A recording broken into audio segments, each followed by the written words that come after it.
আসসালামু আলাইকুম। প্রিয় দর্শক, অন্য মঞ্চের আলাপ চাইতায় আপনাদের সকলকে আমন্ত্রণ জানাচ্ছি। নমস্কার, আমি তরুণ ঘোষ।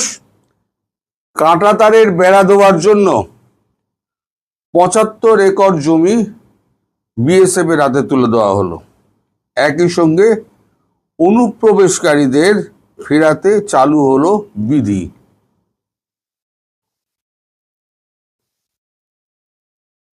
মানে এগুলো অনেক আগেই আমি বলেছিলাম, এখন ধীরে ধীরে কাগজে বেরোচ্ছে, তাই আমি এটা দেখিয়ে দিলাম যে আমার পূর্ব খবরের সত্যতা কতটা। তো যাই হোক, কয়েকজন আমায় লিখেছেন যে আপনি কি খবরের কাগজ পড়ে সাংবাদিকতা করেন? হ্যাঁ, বলেন না ভাই, আমি অনেক আগে এগুলো বলেছি, কিন্তু তখন আপনারা আমায় অনেক নামে দেখিয়ে দিয়েছিলেন। কিন্তু এখন যখন কাগজের সত্যতা বেরোচ্ছে, তখন সেই সত্যতা প্রমাণ করার জন্যই কাগজগুলোকে আমি দেখিয়ে দিই। আমি এই অবৈধ অনুপ্রবেশকারীর যে জন্য বিধি চালু হচ্ছে সেটাও বলেছিলাম। কাঁটাতারের বেড়া দেওয়ার জন্য জমি দেওয়া হবে, বিএসএফ এর ডিজিকে ডেকে পাঠানো হয়েছে, সেটাও বলেছিলাম। এই দুদিন আগের ভিডিওতেই বলেছিলাম, নবান্নে ডাকা হয়েছে। তা আমি যেগুলো বলি একটু আগে বলি, পরে কাগজে বেরোয়। এই যে আমি বলছি ডিসেম্বরের মধ্যে শেখ হাসিনা ফিরবেন, এখন শেখ হাসিনা হঠাৎ করে এরকম কাগজে ইন্টারভিউ দিচ্ছেন কেন? আরো একটা খবর আপনাদের দিয়ে রেখে দিই, আগাম মনে করে রাখবেন, আমি আগাম দিচ্ছি আপনাদের। সেটা হচ্ছে বাংলাদেশ সংলগ্ন সমস্ত ভারতের আকাশপথ কিছুদিনের মধ্যে বন্ধ হয়ে যাবে। এটা কাঁটাতারের বেড়াটা কমপ্লিট হওয়া অবধি অপেক্ষা করবে, তারপরেতে এটিকে বন্ধ করে দেওয়া হবে। আগে নিজেদের প্রস্তুতিটা, ঘরের প্রস্তুতি শেষ করা হচ্ছে, তারপর যা হয় হবে।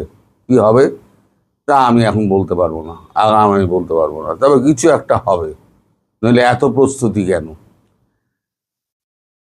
এখন অনেকে আমায় লিখেছেন যে আকাশপথ বন্ধ হলে আপনাদের অসুবিধা হবে। আমাদের অসুবিধা একটাই, সেটা হচ্ছে ত্রিপুরা যাওয়া।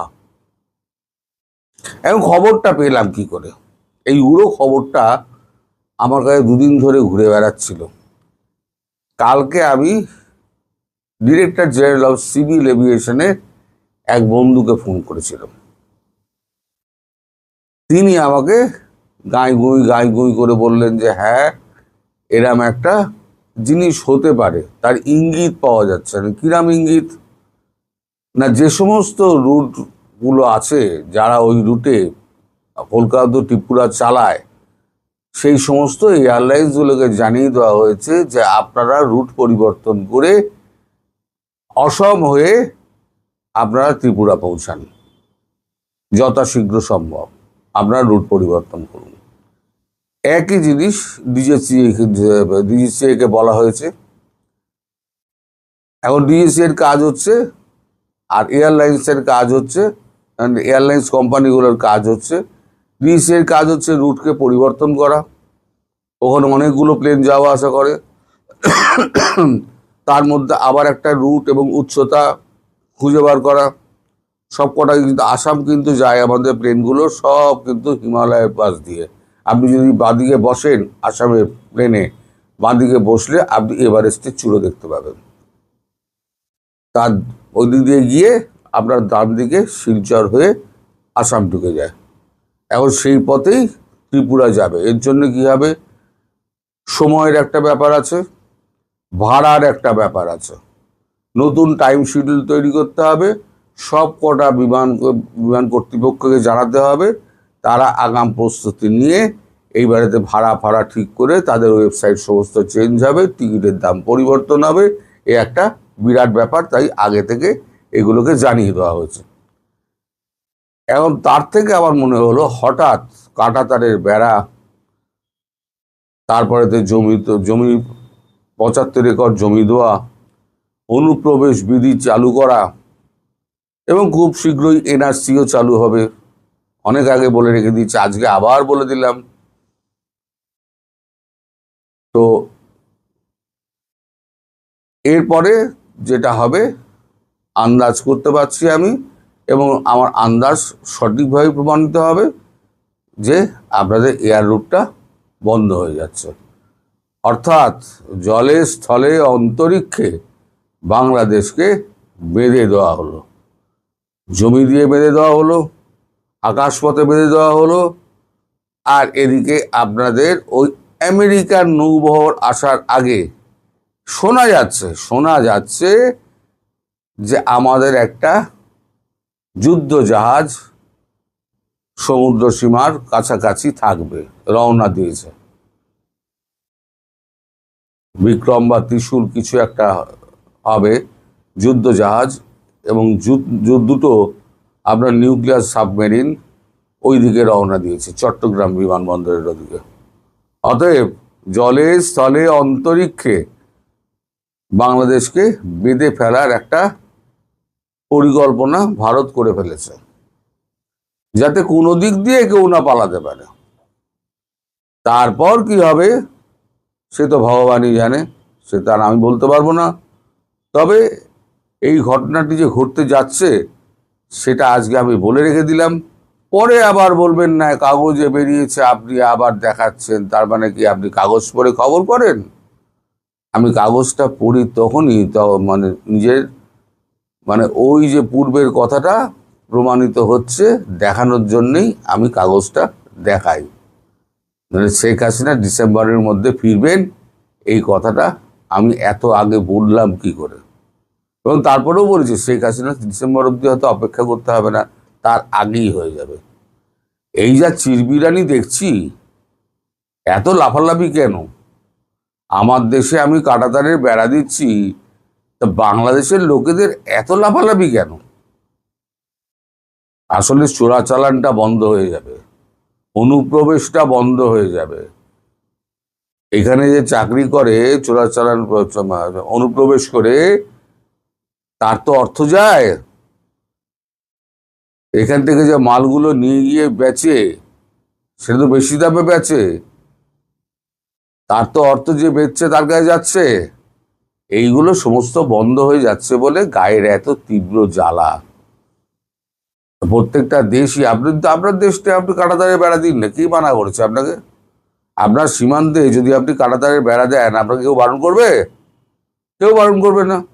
আপনার জমিতে পাঁচিল দিয়ে আপনি দিতেই পারেন, ভারতও দিচ্ছে।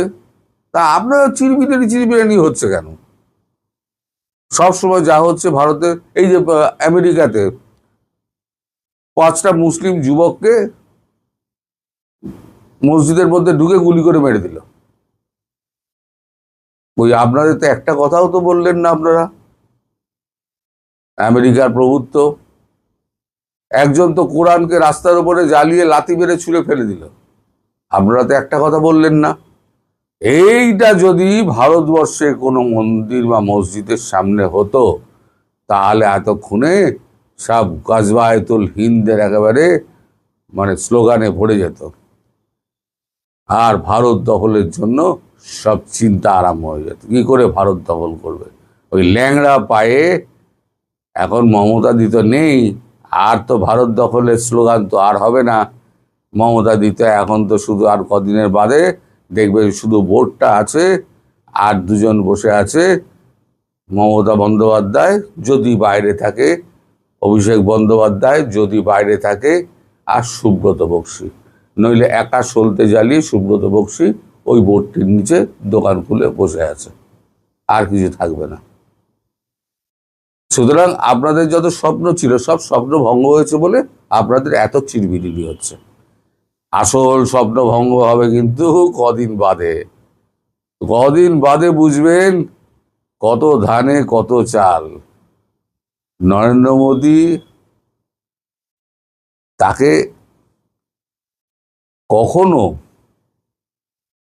আপনি ভাববেন না সে অত্যন্ত সহনশীল। সে সুযোগ দেয়, দেখতে দেখতে দেখতে দেখতে এক সময় এমন পেটানি দেবে, আর 100 বছরের মধ্যে আপনারা না যুদ্ধের নাম ভুলে যাবেন। যুদ্ধ কি জিনিস দেখেননি তো? আমি বারবার বলি, একবার যুদ্ধ প্রত্যক্ষ করলে আর দুর্ভিক্ষ অনুভব করলে তাহলে বুঝতে পারবেন যে ঘাতের প্রতিঘাত কি হতে পারে। বড় দেশ কিছু বলে না, তাই বলে আপনারা মাথায় উঠে নাচানাচি করবেন, তা তো হতে পারে না। সুতরাং এই যারা বৈষম্য বিরোধী আছে, যারা বিএনপি আছে, যারা এনসিপি আছে, তাদের কাছে আমার স্বনির্বন্ধ অনুরোধ, ভাই এখন থেকে চেপে যা, না হলে পরে ভবিষ্যতে অনেক অসুবিধা আছে। আর আকাশপথটা বন্ধ হয়ে গেলে পুরো একেবারে যাওয়া আসার 12টা বেজে গেল। সবাই ভালো থাকবেন, সুস্থ থাকবেন। আমি সেটা পজিটিভ দেখি এবং এটাই সত্য হবে, তো কোনো সন্দেহ নেই। শেখ হাসিনা তো অবশ্যই ফিরবেন, কেউ ঠেকাইতে পারবে না। যেতটুকু সম্ভাবনা ছিল, আপনি কি জানেন শুধু হামের টিকার অভাবে যে শিশুরা মারা যাওয়ার পরে শেখ হাসিনা যে ক্রাইসিস ম্যানেজার ছিলেন তার সমালোচকরাও এখন বলতেছে। আমরা বলতেছি না, আমরা তো আমাদের তো শেখ হাসিনার দোসর, আওয়ামী লীগের দোসর, ভারতের দালাল, রয়ের দালাল, নরেন্দ্র মোদী দোসর বলে আমাদের কথা বাদ দেন, মানে আমার কথা বাদ দেন। আমি আমি শুধু আমি যে নিজে ফোন করে কথা বলি সাধারণ মানুষের সাথে তা না, হতে পারে আমার সাথে কথা বলার সময় কেউ কেউ হয়তো আমাকে আমাকে নেগেটিভ বেশি বলতে পারে অথবা পজিটিভ বেশি বলতে পারে। তার জন্য আমি কি আমার কৌশলটা বলি আপনাকে। যেমন ধরেন, এটা আমি কোনো নেতার বেলায় করি না, সাধারণ পাবলিকের বেলায় করি। ধরেন আপনার এলাকার একজন নাম্বার নিয়ে আমি নিয়ে বলি যে তুমি তোমার এলাকার চায়ের দোকানে যাবা, গিয়ে একটু শেখ হাসিনার কথা উঠাবা, আর তোমার অডিওটা একটু কোনো ব্যক্তিকে হেয় বা উপরে উঠানো, নিচে নামানোর, শত্রুতা বসত না, তোমার অডিওটা শুধু আমাকে শোনাবা, কি বলে আমি একটু শুনতে চাই। এবং তুমি কোনো কমেন্টস করবে না, শুধু তোলবা শেখ হাসিনার কথা বা আওয়ামী লীগের কথা বা বা বাম ভাইয়ের পোলাদের কথা বা যে কোনো একটা প্রসঙ্গ বলে দেয় যে কথাটা তোলো। জাস্ট সে মোবাইলটা অন রাখে, আমি অডিওতে শুনি মানুষ কি কি বলতেছে। আশ্চর্য হয়ে যায় মানুষকে। আমার এই কৌশলটা যে কেউ প্রয়োগ করে দেখতে পারেন। আমি আমার ভাবির পোলাদের বলবো, বাবা তোমরাও একটু শুনে তোমাদের কি সুন্দর মাশাআল্লাহ গালি গালাজ করে, মানে এগুলো ভাষায় প্রকাশ করার মতো না। আমার ভাবির পোলাদের এত সুন্দর সুন্দর গালি দেয়। সবচেয়ে মজার বিষয়, বাংলাদেশের মানুষ এখানে এদেরকে ভাবির পোলা বলে গালি দেয়। এটা মানে এর জন্য আমার ভালো লাগে যে মার্কেট পেয়ে গেছে ভালো। এখন মানুষের বিশ্রী গালি দেয় না, ভাবির পোলা গালি দেয়, মানে বিশ্রীর বদলে ভাবির পোলা গালি। তো সেইখানে আমরা দেখেছি হামের টিকার প্রসঙ্গের ব্যাপারে মানুষের চিন্তা চেতনা টোটালি শেখ হাসিনামুখী হয়েছে। আওয়ামী লীগ শব্দটা কম উচ্চারণ করে, মানে বলে যে শেখ হাসিনা থাকলে আজকের দেশে এই অবস্থা হইতো না, এইভাবে বলে। শেরপুর, জামালপুর, ময়মনসিংহ, বিশেষ করে আমার অঞ্চলের মাইন্ডসেট আমি বুঝি। আমি তাদের সম্পর্কে বৃহত্তর ময়মনসিংহ বিভাগে, যদিও টাঙ্গাইল এখন ঢাকার মধ্যে চলে গেছে, টাঙ্গাইলেরও আমি কথা শুনেছি এরা কে কি বলে। ইভেন আমি বিএনপি অধ্যুষিত বিএনপির ভিতরে বসে থাকে তাদের বলি, তোমরা একটু আলোচনা করো, তোমরা একটু শুধু কথাটা তুলে দাও, দোকানে কি বলে বা বাস স্ট্যান্ডে কি বলে বা একটু চা খাচ্ছে এক জায়গায় কি আলোচনা করে, এগুলো একটু শোনাও। আমি শুনি, বিস্মিত হয়ে যাই। এই হামের শিশু মৃত্যুর ঘটনার পরে আপনি বিশ্বাস করেন জুলাই সন্ত্রাসীদের কি বিচার হতো কি হতো না সেটা তো ভবিষ্যৎ নির্ভর করবে, হবে কি হবে না। এই হামের টিকার অভাবে শিশুর মৃত্যুর কারণে একটা উপদেষ্টা জানে বাঁচতে পারবে না, একটা উপদেষ্টা এই দেশ থেকে চলে যেতে ভাগতে পারবে না। সেটা পদত্যাগকারী উপদেষ্টা হোক, আর সইরে যাওয়া হোক, আর থাকা হোক।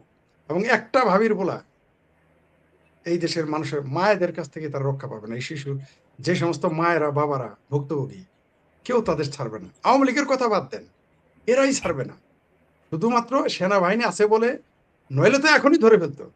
আপনি কি ভেবেছেন এই যে হাজার হাজার শিশু মারা গেল, মানে শাপলা চত্বরের রাইতের আধারে মারা গেল, ওগুলো মানুষ চোখে দেখে ওটা কোনো হত্যা হয়ে যায়। কিন্তু এই যে শিশু যে মারা যাচ্ছে শিশুরা, আপনি দেখেছেন কোনো বিএনপির কোনো নেতা বা তারেক রহমান কোনো শিশুকে দেখতে গেছে? যায়নি।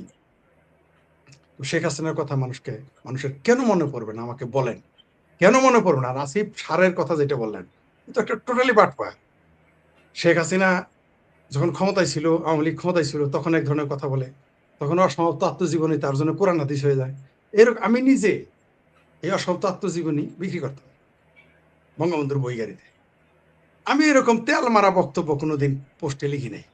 আসিফ সার যেভাবে বঙ্গবন্ধুর অসমাপ্ত আত্মজীবনী নিয়ে তেল মেরেছেন, আর যে এখন যেটা দেখালেন, এই বক্তব্য শুনে তো বুঝাই যায় না, মনে হয় যে সে আওয়ামী লীগের কোনো নেতা, মন্ত্রী, এমপি ছিল, এরকম ভাব। এই কথাগুলো তো মনে হয় আপনিও বলেন নাই, আমি তো বলি নাই। আওয়ামী লীগের নেতা এরকম ভাবে বলে না, যে সুন্দর করে বললো। আবার সেই ব্যক্তিটি আবার দেখেন 180 ডিগ্রি উল্টে এখন কি বলতেছে, মানে কত বড় বাটপার, কত বড় বাটপার। আর হবে, এটাই স্বাভাবিক। বঙ্গবন্ধুর পাশের আমরা ছবি দেখি, সেটা শিশু হোক, বড় হোক ছোট হোক বয়স্ক হোক, বঙ্গবন্ধুর কন্যার পাশের থাকা ছবি তোলা লোকগুলোই তো দেখতেছি তাদের ভাষা উল্টে গেছে। আরে আসিফ সারের মতো বাটপারের কথা আর কি বলবো। তবে জনগণ আয়াল্লাহ খালেদ বলে যে তাকে ধরবে ওয়াপের মতো, আসিফ স্যার কোথাও যাইতে পারবে না। জনগণ ওয়াপ বুঝেন কিনা জানি না, আমাদের এলাকায় একটা ওয়াপ বলতে একটা শব্দ আছে, যে ঠিক আছে সেই ওয়াপের মতো গিয়ে ধরবে মুরগি, যে বিড়ালের মতোই দেখতে একটু বড় হয়, মুরগি টুরগি নিয়ে চলে যায় আর কি। ঠিক আছে, আমাদের অঞ্চলে এটাকে বলে ওয়াপ, জঙ্গলে থাকে। একের যে যাকে ধরবে সে ধরবেই, ছেড়ে যেতে হয়। তাই বাংলাদেশের মানুষজন তো ওয়াপের মতো গিয়ে, আমাদের জানবার লোক বুঝে ফেলছে ওয়াপ কি, এটা প্রাণী যে রাতের বেলা মুরগি চুরি করে খায়। ঠিক আছে, ছোট ছাগলের বাচ্চা নিয়ে যাবে, ভেড়ার বাচ্চা নিয়ে যাবে, ওগুলো এই ধরনের একটা প্রাণী আছে। ওইরকম পাবলিক ওয়াপের মতো ওকে সন্ধ্যার পরে ধরবে, সন্ধ্যা নয় দিনের বেলায় ধরবে আসিফ সারকে, বজ্জাতটাকে পাবলিক ধরবে, কেউ কেউ রেহাই পাবে না। বাংলাদেশে এটা বহু আগেই বলেছি, আমার ভাবির পোলাদের উদ্দেশ্য করে বলেছিলাম, যে বাংলাদেশে কোন দড়িটা শেখ হাসিনার গলায় কে ঝুলাবে, কোন দড়ি পয়দা হয়েছে, কোন জল্লাদ শেখ হাসিনার। শুনেন, আপনি সামরিক বাহিনী এসে গুলি করে দিয়েছে বঙ্গবন্ধুকে, সেটা আলাদা বিষয়। বঙ্গবন্ধুকে ফাঁসি দেওয়ার মতো ওই যে ক্ষমতা দিলে ছোটবেলায় ওয়াপে আমার অনেক কবুতর নিয়ে গেছে। হ্যাঁ রাইট, ও ভুলে গেছি, অনেক কবুতর, সে কবুতর নিয়ে যায়, ঠিকই, ঠিক আছে, ঠিক আছে, ধন্যবাদ। শুনেন, বঙ্গবন্ধুর কন্যা যদি কালকে হেঁটেও চলে আসে বাংলাদেশে, কলকাতা যশোর রোড দিয়ে, আমি চ্যালেঞ্জ করলাম, কারণ মায়ের পুত্রের ক্ষমতায় নাই তাকে ফাঁসির দড়িতে ঝোলায়, কোন জেলখানা এত সস্তা। শুনেন, শেখ হাসিনা যদি না যেত এবং তার কর্মীদের, ছাত্রলীগ, যুবলীগ, সাধারণ মানুষকে রাস্তায় নামতে বলতো, তাহলে একটা বেঁচে যেতে পারতো না। কিন্তু তিনি কোনো সংঘর্ষ চাননি, তিনি হতাহতের পরিমাণ বাড়াতে চাননি, বা তাকে, আমার ধারণা, এখনই তো আমরা সব জানি না, আমার ধারণা তাকে এমন একটা মিথ্যা কথা বলে হেলিকপ্টার উঠানোর জন্য জানতেনই না, আমার ধারণা, ওনাকে নিয়ে যাওয়া হচ্ছে, এটা আমার যতটুকু মনে পড়ে।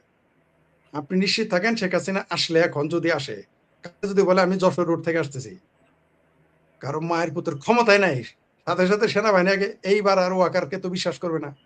আগে তো শেখ হাসিনা বিশ্বাস করেছিল সেনাবাহিনীকে, পুলিশকে, ওর তো কাউকে বিশ্বাস করবে না। তিনি তার নেতা কর্মীদের এবং জনগণকে বিশ্বাস করে আসবেন, কারণ ক্ষমতা আছে শেখ হাসিনা কিছু করার বলা। আর শেখ হাসিনা তো আসবেই, আসবে তো অবশ্যই। তখন তো আমরা জানি এরা পাকিস্তান হিজরত করবে, এখন এমনকি ভারত। এখন বল হচ্ছে গভর্নমেন্টের কোর্টে না? নিঃসন্দেহে বল এখন গভর্নমেন্টের কোর্টে। তিনি তো বলে দিয়েছেন কোন ফাঁসির দড়ি রেডি আছে রাখো, কোন কোন জেলখানা আছে রাখো, কি বিচার করবা করো, আমি আসতেছি। এখন বলুক কত মুরত তাদের আছে। আমি একটা বিষয়ে দ্বিমত, যে বঙ্গবন্ধু কন্যা শেখ হাসিনাকে বাংলাদেশে আসতে পাসপোর্ট লাগবে না, তার চেহারাই পাসপোর্ট। সুতরাং এই বাংলাদেশে তিনি আসেন, যে হেলিকপ্টার, আমিও তাই চাই, যে তাকে যে হেলিকপ্টারটা দিয়ে নিয়ে যাওয়া হয়েছে ওই হেলিকপ্টার দিয়ে তাকে আনা হোক, এটা আবার আমি একমত। এবং এনে, আমি তো বারবার বলেছি যে শাহজালাল বিমানবন্দরে জায়গা হবে না, তাকে সোজা নিয়ে যেতে হবে আপনার টঙ্গীর ইজতেমার ময়দানে। এবং আমি এও বলেছিলাম, অনেকে হাসছে, এখনো হাসে, বা কেউ আওয়ামী লীগের লোক বিশ্বাস করে না।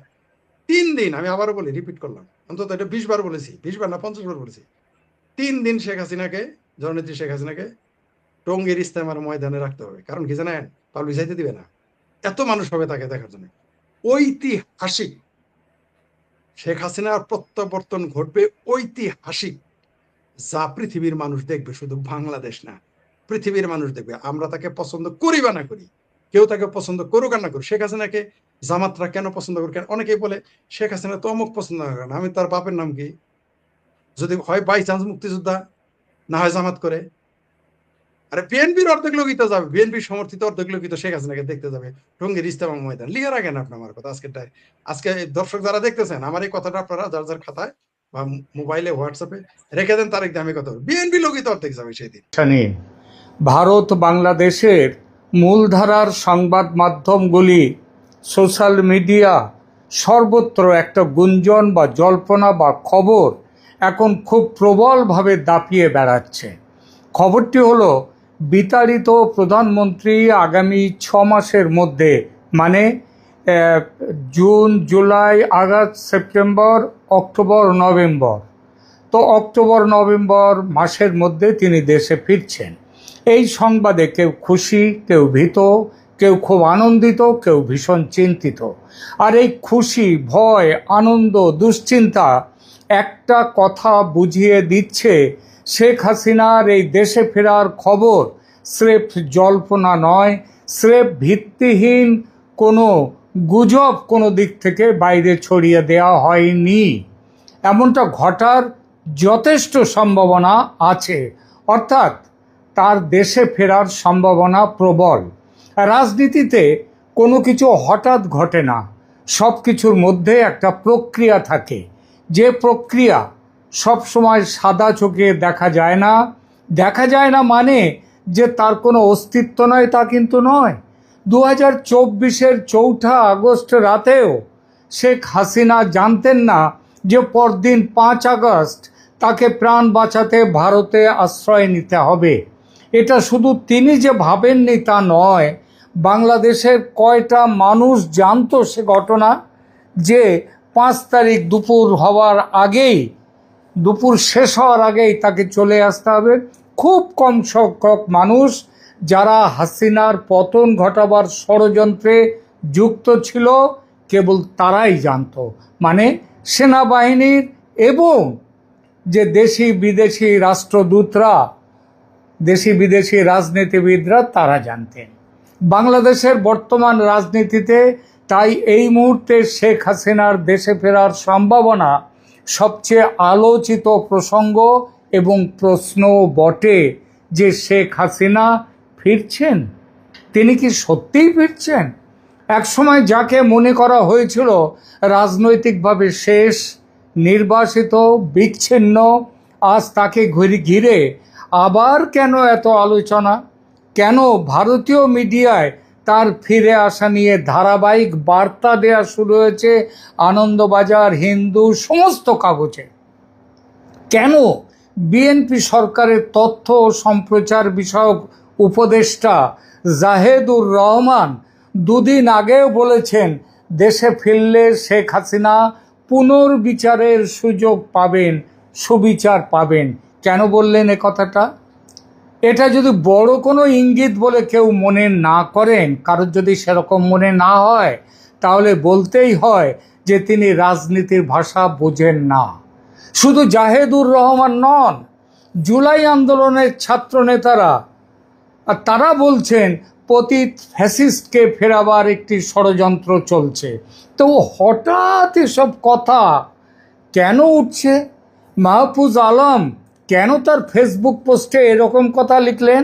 আজকের এই ভাষ্যে, এই প্রতিবেদনে আমরা খুঁজে দেখব শেখ হাসিনার সম্ভাব্য প্রত্যাবর্তন কি শুধুই রাজনৈতিক গুজব, নাকি দক্ষিণ এশিয়ার নতুন ক্ষমতার খেলায় এটি বাস্তব এক অন্যরকম অধ্যায়ের সূচনা। 2024 সালের জুলাই আন্দোলনের কথা মনে করুন। রাস্তায় লাখো তরুণ, রাষ্ট্রের বিরুদ্ধে তীব্র জনরোষ, ক্ষমতার ভিত কাঁপছে। আর তারপর বাংলাদেশের দীর্ঘতম সময়ের ক্ষমতাধর নেত্রী শেখ হাসিনার পতন।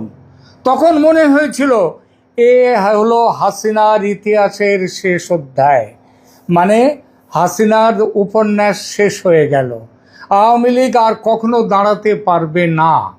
বাংলাদেশ ঢুকে গেছে হাসিনা পরবর্তী বা পোস্ট হাসিনা যুগে। কিন্তু ইতিহাস খুব কম সময়ই সরল রেখায় চলে। ইতিহাসের চলা নদীর মতো আঁকাবাঁকা পথ ধরে। প্রথমে এলো অন্তর্বর্তী সরকার, 18 মাসের অপশাসন, কুশাসন, মানুষ অতিষ্ঠ। তারপর নির্বাচন, বিএনপির বড় বিজয়, তারেক রহমানের নেতৃত্বে নতুন সরকার। জুলাই আন্দোলনের ছাত্র নেতাদের অনেকেই নির্বাচনে পরাজিত হলেন। যে বিপ্লবী ঐক্য একসময় অপ্রতিরোধ্য মনে হয়েছিল, তা ধীরে ধীরে ভাঙতে শুরু করলো। ভাঙতে ভাঙতে একেবারে চৌচির। কেন? কারণ আন্দোলন আর রাষ্ট্র পরিচালনা এক জিনিস নয়। রাস্তায় স্লোগান দিয়ে ক্ষমতা দখল করা যায়, কিন্তু রাষ্ট্র চালাতে লাগে সংগঠন, প্রশাসন, অর্থনীতি, আন্তর্জাতিক সম্পর্কে জ্ঞান, আর সবথেকে বড় প্রয়োজন দূরদৃষ্টি আর স্থিতিশীলতার জন্য যে কাজ দরকার হয় সেই কাজ। আর সেখানেই শুরু হয়ে গেল নতুন বাস্তবতা, তাই না? বাংলাদেশের মানুষের একটি বড় অংশ খুব দ্রুত বুঝতে শুরু করলো পুরনো ব্যবস্থার বিরুদ্ধে ক্ষোভ থাকলেও, হাসিনার বিরুদ্ধে ক্ষোভ থাকলেও নতুন ব্যবস্থা অসহ্য। আগে হাসিনার আমলে অবিচার ছিল, কিন্তু এত মাৎসন্যায়, এত অপশাসন, কুশাসন ছিল না। অন্তর্বর্তী সরকারের 18 মাসে মানবাধিকার লঙ্ঘনের ঘটনা সংখ্যায় ছাড়িয়ে গেল শেখ হাসিনার 15 বছরের রেকর্ড। সংবাদপত্র হয়ে গেল প্রশাসনের ধামাধরা পুতুল। মব জাস্টিসের নামে শুরু হয়ে গেল হত্যার নির্বিচার রাজনীতি, আর সেটাই হয়ে উঠল রাষ্ট্র ব্যবস্থার পরিচয়। আর নোবেল বিজয়ী মোহাম্মদ ইউনূস মব জাস্টিসকে একান্ত নির্লজ্জের মতো বললেন জনরোষের স্বাভাবিক বহিঃপ্রকাশ। চমৎকার। ধরা যাক দু একটা ইঁদুর এবার। আমার কথা নয়, জীবনানন্দ দাশের কবিতার লাইন। এর সঙ্গে পাল্লা দিয়ে বাড়ল দ্রব্যমূল্য, অর্থনৈতিক অনিশ্চয়তা, প্রশাসনিক অদক্ষতা, একের পর এক কারখানা বন্ধ হয়ে যাওয়া, বিদেশে রপ্তানি বন্ধ, টাকার অভাবে আমদানি বন্ধ, ক্ষমতার অভ্যন্তরীণ দ্বন্দ্ব, প্রবলতম দুর্নীতি এবং সবচেয়ে বড় যেটা সেটা হলো মৌলবাদীদের দাপাদাপি। দেশকে মধ্যযুগের অন্ধকারে নিয়ে যাওয়ার ভয়ঙ্কর খেলা শুরু হয়ে গেল বাংলাদেশ জুড়ে। আর তখনই মানুষের স্মৃতিতে এক অদ্ভুত পরিবর্তন শুরু হলো। যাকে একসময় বলা হচ্ছিল স্বৈরাচার, তাকেই নিয়ে মানুষ বলতে শুরু করলেন একজন নয়, 1 থেকে 2, 2 থেকে 200, 200 থেকে 2000, 2 লাখ, 2 কোটি। তারা বলতে শুরু করলেন আগে তবুও সিস্টেম চলতো, রাষ্ট্র অন্তত স্থিতিশীল ছিল, আইন শৃঙ্খলা ভালো ছিল, মানুষের হাতে কাজ ছিল, পেটে ভাত ছিল। এটাই রাজনীতির সবচেয়ে জটিল মনস্তত্ত্ব। ক্ষমতাচ্যুত নেতারা কখনো কখনো ক্ষমতায় থাকাকালীন সময়ের চেয়ে পরে বেশি কার্যকর বলে মনে হতে শুরু হয়। জীবিত জুলিয়াস সিজারের চেয়ে মৃত জুলিয়াস সিজার আরও বেশি শক্তিশালী। কিন্তু এখানেই গল্প শেষ নয়। আসল নাটক শুরু হয় আন্তর্জাতিক রাজনীতিতে। ভারতের হস্তক্ষেপে তারেক রহমানের দেশে ফেরা সম্ভব হলো 17 বছর পর। নির্বাচনে বিএনপির বিপুল জয় এলো। অনেকেই বলল ভারতের ইঞ্জিনিয়ারিংয়ের দরুন। এ কথাটা আমার কথা নয়, বাংলাদেশের মানুষ, জামাত পর্যন্ত তাই বলেছে, যে ইঞ্জিনিয়ারিংয়ের একটি অংশ ছিল বিএনপির পক্ষে আওয়ামী লীগ সমর্থকদের বড় অংশের ভোট দান। জিতল বিএনপি 2/3 বেশি মেজরিটি নিয়ে। ভারত বন্ধুত্বর হাত বাড়িয়ে দিল সেই তারেক রহমানের আসার আগে থেকে। আন্তরিকভাবে বিএনপি সরকারের সঙ্গে সম্পর্ক পাকা করতে চেয়েছিল ভারত, কারণ দিল্লি বুঝেছিল নতুন বাস্তবতা মেনে নেয়াই বাস্তববাদী কৌশল। কিন্তু এরপর কি হলো? ঢাকা ধীরে ধীরে চীনের দিকে ঝুঁকলো, পাকিস্তানের সঙ্গে কূটনৈতিক উষ্ণতা বাড়লো, জোর কদমে শুরু হলো পাকিস্তান বাংলাদেশ নতুন মৈত্রী পর্ব। ভারত নির্ভরতা ছেড়ে বাংলাদেশ মাল্টি অ্যালাইনমেন্ট নীতির দিকে যাচ্ছে, এই বার্তা স্পষ্ট হতে থাকলো। ভারতের কাছে এটি শুধু কূটনৈতিক বিষয় নয়, বাংলাদেশ ভারতের উত্তর পূর্বের নিরাপত্তা, বঙ্গোপসাগরীয় কৌশল এবং আঞ্চলিক প্রভাবের কেন্দ্রবিন্দু। দিল্লি অতএব ভাবতে বাধ্য হলো তারেকের বর্তমান সরকার ভারতের কৌশলগত স্বার্থের বিরুদ্ধে গিয়ে চীন পাকিস্তানের ঘনিষ্ঠ যদি হয়, যেটা হচ্ছে, তাহলে ভারতের সামনে বিকল্প কি, তারেকের বিকল্পটা কি?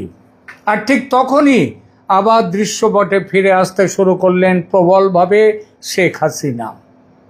ভারত বুঝল বাংলাদেশে একমাত্র বিশ্বাসের জায়গা আওয়ামী লীগ, একমাত্র বিশ্বাসের পাত্রী শেখ হাসিনা। প্রথমে ছোট ছোট ইঙ্গিত, ভারতীয় আন্তর্জাতিক মিডিয়ায় সাক্ষাৎকার দেওয়ার সুযোগ দিতে থাকলো ভারত, প্রেস কনফারেন্স করতে দিতে থাকলো তাদের দলের মানুষদের। কিন্তু আর এই সমস্ত প্রেস কনফারেন্সে সাক্ষাৎকার দেওয়ার সুযোগ ব্যবহার করতে থাকলেন নেত্রী। অনলাইন বৈঠক শুরু হতে থাকলো দলীয় নেতৃত্বের সঙ্গে, সারা পৃথিবীর সঙ্গে। আমি ফিরবো, এই ধরনের বার্তা বেরিয়ে আসতে থাকলো নেত্রীর কাছ থেকে। আওয়ামী লীগপন্থী সামাজিক মাধ্যমে কামব্যাক ন্যারেটিভ শুরু হয়ে গেল। বোঝাই যাচ্ছিল বিএনপি সরকারের হাসিনাকে ফেরত দেওয়ার দাবিকে ভারত তো গুরুত্ব দিচ্ছেই না, বরং শেখ হাসিনার পাশে দাঁড়িয়ে ভারত তাকে কামব্যাকের লড়াইয়ে হাতে হাতিয়ার তুলে দিচ্ছে। এখন শুধু সমর্থন, মানসিক, রাজনৈতিক, কূটনৈতিক, দরকার হলে পরে আসবে সামরিক সমর্থনের পালা। এখন আসি সবচেয়ে রহস্যময় অংশে। সম্প্রতি রাজনৈতিক মহলে একটি গোপন বৈঠকের আলোচনা ছড়িয়ে পড়ে। এই গোপন বৈঠকটি হয় গত 7ই মে। আওয়ামী লীগের কয়েকজন সাবেক শীর্ষ নেতামন্ত্রী দিল্লির পান্ডারা রোডে শেখ হাসিনার কঠোর নিরাপত্তা বেষ্টিত বাসভবনে যাওয়ার সুযোগ পেলেন। বলা বাহুল্য, সুযোগটা করে দিয়েছে ভারত সরকার, না হলে সম্ভব ছিল না। দীর্ঘ বৈঠক হয় ওই নেতাদের সঙ্গে, তার নেত্রীর রাজনৈতিক আলোচনা হয় এবং সেখানে শেখ হাসিনা একেবারে সুস্পষ্ট ভাষায় ঘোষণা করার মতো করে বলেন, বর্ষার শেষে শীতের শুরুতে আমি দেশে ফিরব, মানে অক্টোবর নাগাদ, অক্টোবর নভেম্বর, আজ থেকে প্রায় 6 মাস পরে, যে কথা এর আগেও বললাম। এই তথ্য প্রকাশ্যে স্বাধীনভাবে যাচাই আমি করার দরকারও নেই আমার, কারণ সেই বৈঠকে ব্যক্তিগতভাবে যারা উপস্থিত ছিলেন তাদের মধ্যে বাংলাদেশের এক সাবেক মন্ত্রী আমাকে সবিস্তারে পুঙ্খানুপুঙ্খ ডিটেলসে বলেছেন সেদিনের সেই সাক্ষাৎকারের কথা। তার কথায় নেত্রী আগের মতোই সুস্থ, সতেজ, প্রাণ শক্তিতে ভরপুর, সবার সঙ্গে সহজভাবে কথা বলেছেন, সবাইকে মধ্যাহ্নভোজে আপ্যায়িত করেছেন। মধ্যাহ্নভোজে কী কী খাওয়ানো হয়েছিল তার নিজের পছন্দ করা সেটাও আমাদেরকে জানিয়েছেন এবং সবাইকে দৃঢ়তার সঙ্গে বলেছেন, এই শীতে ফিরছি দেশে, তোমরা তৈরি হও। নেতারা জবাবে বলেছেন, আপনি যেদিন দেশে ফিরবেন সেদিন পৃথিবীর সবচেয়ে বড় জনতার জমায়েত আপনাকে স্বাগত জানাতে চলে আসবে ঢাকায়। শেখ হাসিনার এই বৈঠক বাংলাদেশের রাজনৈতিক গুঞ্জনকে নতুন মাত্রা দিয়েছে, কারণ প্রশ্নটা এখন আর শুধু তিনি ফিরবেন কি না এটা নয়, প্রশ্নটা হলো কে তাকে ফিরিয়ে আনতে চাইছে এবং তিনি ফিরে আসতে কবে পারবেন। এখানেই আসে ভারতের সম্ভাব্য ভূমিকা।